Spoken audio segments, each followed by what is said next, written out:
Salut les costeurs, j'espère que vous allez bien. Arrivé à un certain niveau, on est souvent limité dans notre capacité d'évolution, dans notre capacité à nous surpasser dans notre objectif, dans notre domaine.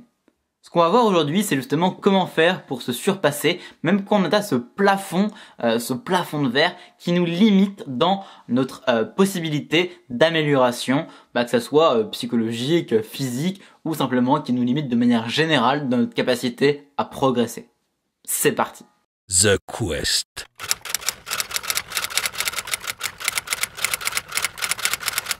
Pour un exemple, Tiger Woods, le golfeur, il oscillait il y a quelques années entre la 3e, 4e place et il n'arrivait pas à atteindre la première place mondiale, donc du classement mondial des golfeurs.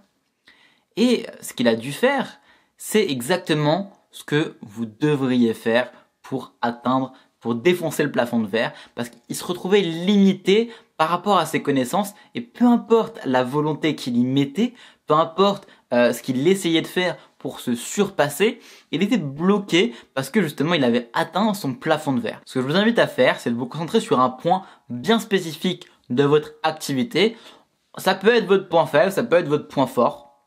Les deux sont possibles. Vous choisissez justement ce point-là et vous décidez de regarder qui est le meilleur à faire justement cette toute petite particularité qui est justement une des composantes de vos actions. Ok? Vous faites ça. Choisissez ce point spécifique et vous copiez directement le meilleur. Ensuite, on améliorera peut-être par rapport justement au meilleur. Mais vraiment sur un point très spécifique.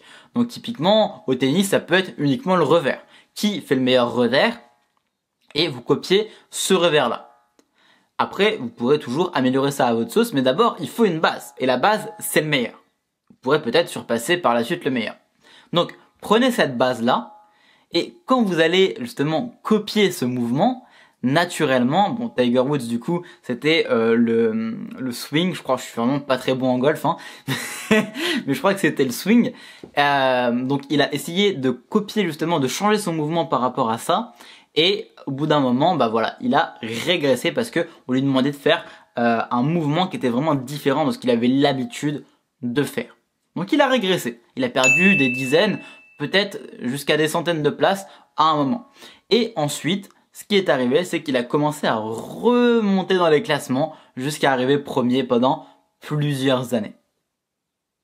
Pourquoi? Ce qui s'est passé, c'est que concrètement, au début, il y a eu justement une diminution de ses performances, vu que le temps qui réapprenne en fait depuis le début le geste, c'est son coach qui lui avait conseillé de faire ça, le temps qu'il réapprenne le geste, il a dû justement s'accoutumer à ce nouveau geste et du coup il a perdu toutes les places et ensuite il est remonté parce qu'il l'a mis en place et il a apprivoisé ce geste qu'avait un des meilleurs de son domaine, qui avait le meilleur par rapport à ce point spécifique. Ok?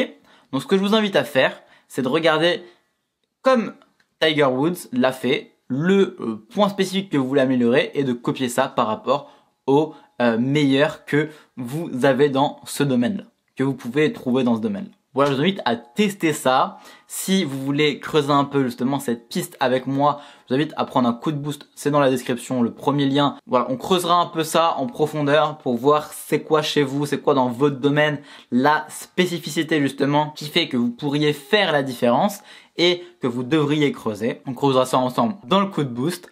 N'oubliez pas que la transformation découle de l'action, alors c'est le moment d'agir et intelligemment surtout. C'était Gotha, à demain, ciao.